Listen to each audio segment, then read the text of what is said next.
अस्सलाम वालेकुम। हमारा जो आज का टॉपिक है वो मैथमेटिकल मेथड्स की बुक का यूनिट नंबर 9 हम उसको आज हम डिस्कस करेंगे। तो उसमें से सबसे पहले जो हमारा जो यूनिट नंबर 9 का जो टॉपिक है that is first order differential equation.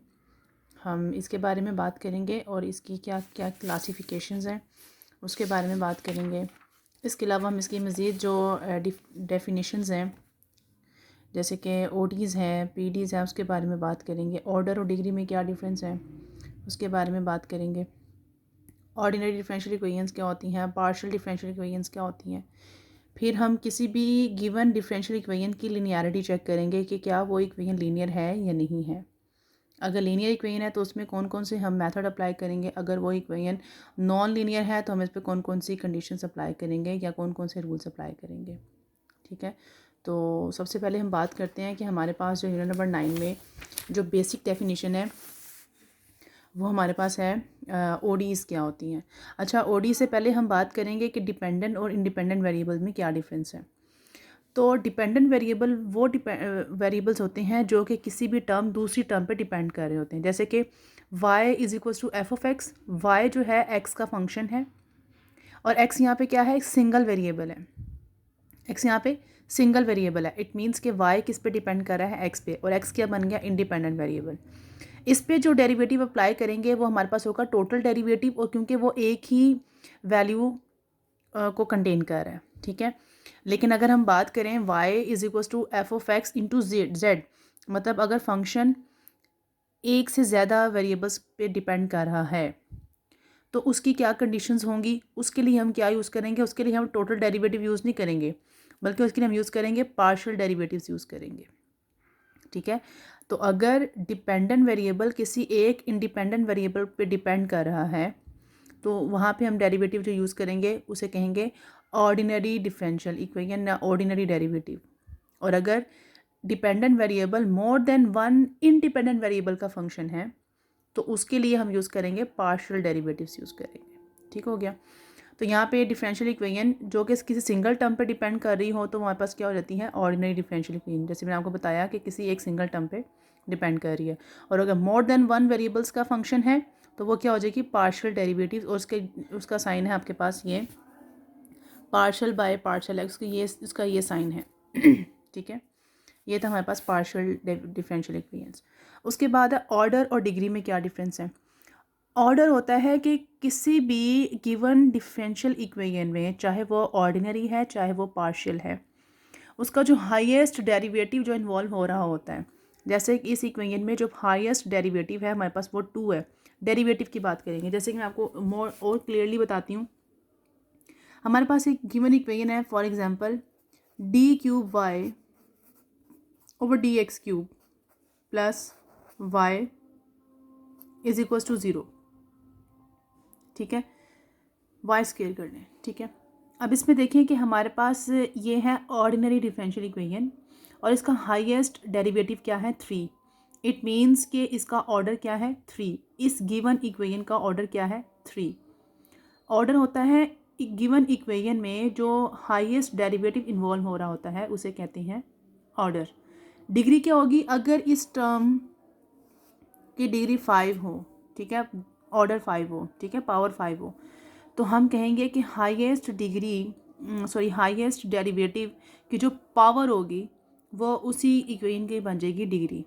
ठीक है, इसकी डिग्री क्या है, 5, इसका ऑर्डर क्या है, 3। ठीक है, अब जैसे इस इक्वेशन में देखें आपके पास पार्शियल इक्वेशन है, इसकी जो ऑर्डर है वो 2 है और उसकी डिग्री क्या है, डिग्री भी 2 है। ठीक है, ये हमारे पास है ऑर्डर और डिग्री में डिफरेंस। उसके बाद है लीनियरिटी चेक कैसे करते हैं। किसी भी डिफरेंशियल इक्वेशन की लीनियरिटी चेक करने की 3 कंडीशंस हैं। नंबर 1, आपको पता है डिपेंडेंट वेरिएबल कौन से होते हैं, जैसे कि y जो कि डिपेंड कर रहे होते हैं अपने किसी दूसरे फंक्शन पे, और अगर उसके डेरिवेटिव उन तमाम की डिग्री 1 हो तो हमारे पास वो इक्वेशन लीनियर होगी। कंडीशन नंबर 1 क्या है कि हमारे पास कोई भी इक्वेशन है उसकी डिग्री 1 हो। ठीक है, डिपेंडेंट वेरिएबल की, जैसे कि इस टर्म को देखें, ये हमारे पास d y by D x है, इसकी डिग्री क्या है, 1। चाहे यहाँ पे आप फॉर एग्जांपल लिखा हो कि D square Y over D X square, ठीक है, plus Y is equals to 0। अब इस इक्वेशन को देखें, इसमें ऑर्डर की बात नहीं करनी, हमने किसकी बात करनी है, हमने डिग्री की बात करनी है, हमने डिग्री की बात करनी है, डिग्री 1 होनी चाहिए। तो आप यहाँ से खुद ही अंदाज़ा लगा लें कि इसकी डिग्री कुछ नहीं है तो क्या है 1। इट मीन्स के ये इक्वेशन क्या है, लीनियर है, क्योंकि इसकी डिग्री क्या है 1 है। क्लियर हो गया। अब जैसे ये देखें, ये जो इक्वेशन है इसकी हाईएस्ट जो डिग्री है वो क्या है 2 है। इट मीन्स कि ये ऑर्डर, ये जो डिफरेंशियल इक्वेशन है ये लीनियर नहीं है। ठीक हो गया। सेकंड कंडीशन कि जो डिपेंडेंट वेरिएबल है जैसे कि y है और उसका डेरिवेटिव, उनका कोई प्रोडक्ट नहीं होना चाहिए। हाँ, अगर हम यूँ लिखें जैसे कि x dy by D X plus X Y is equals to 0।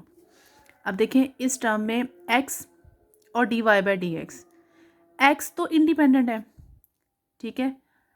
अगर डिपेंडेंट वेरिएबल और उसके डिपेंडेंट वेरिएबल का डेरिवेटिव दोनों का प्रोडक्ट हो तो वो इक्वेशन लीनियर नहीं होती। जैसे कि हमने इसकी बात की, अगर डिपेंडेंट वेरिएबल और उसका डेरिवेटिव का प्रोडक्ट आ जाए तो वो टर्म लीनियर नहीं होती। ये इक्वेशन लीनियर है। सिमिलरली ये इक्वेशन भी लीनियर है, ठीक है, क्योंकि एक्स इंडिपेंडेंट वेरिएबल है। उसके बाद है कि किसी भी इक्वेशन में कोई भी ट्रांसीडेंटल फंक्शंस जैसे कि sine x, cos x, exponential functions, tan x, ये सब जो फंक्शंस हैं ये हमारे पास क्या है, ट्रांसीडेंटल फंक्शंस हैं।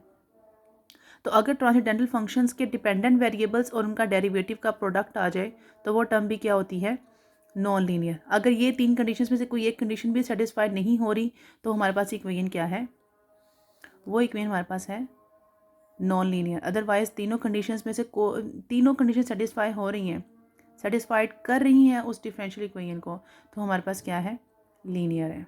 ठीक हो गया। जैसे कि एक एग्जांपल सॉल्व करते हैं। हमारे पास है ये लीनियर इक्वेशन है क्योंकि इसकी हाईएस्ट डिग्री 1 है, किसी भी डिपेंडेंट वेरिएबल और उसके डेरिवेटिव का प्रोडक्ट भी नहीं है। इसके बाद इसमें कोई ट्रांसेंडेंटल फंक्शन इन्वॉल्व नहीं हो रहा डिपेंडेंट वेरिएबल का, तो ये इक्वेशन क्या है, लीनियर है।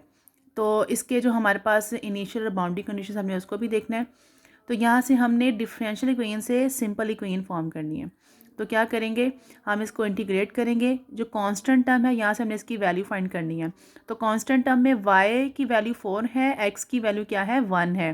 तो x की वैल्यू और y की वैल्यू पुट करेंगे, हमारे पास c की वैल्यू आ जाएगी। उसको हम अपनी एक्चुअल इक्वेशन में पुट करेंगे तो हमारे पास क्या आ जाएगी, इक्वेशन आ जाएगी। अब यहाँ से आप लोग ये देखिए क्या ये इक्वेशन लीनियर है, कैसे, क्योंकि इसकी हाईएस्ट जो डिग्री है 1 है, इसमें डिपेंडेंट वेरिएबल और उसका कोई डिफरेंशियल डेरिवेटिव का प्रोडक्ट नहीं है, और नंबर 3 इसमें कोई ट्रांसेंडेंटल फंक्शन डिपेंडेंट वेरिएबल का इन्वॉल्व नहीं है जिसके साथ इसका डेरिवेटिव मल्टीप्लाई हो रहा हो, तो ये टर्म क्या है, लीनियर है। ये इक्वेशन क्या है, लीनियर। आई होप सो आपको वीडियो पसंद आई होगी। तो नेक्स्ट हम लेक्चर में हम बात करेंगे कि लीनियर इक्वेशन को सॉल्व करने के मेथड्स कौन कौन से हैं। अल्लाह हाफिज़।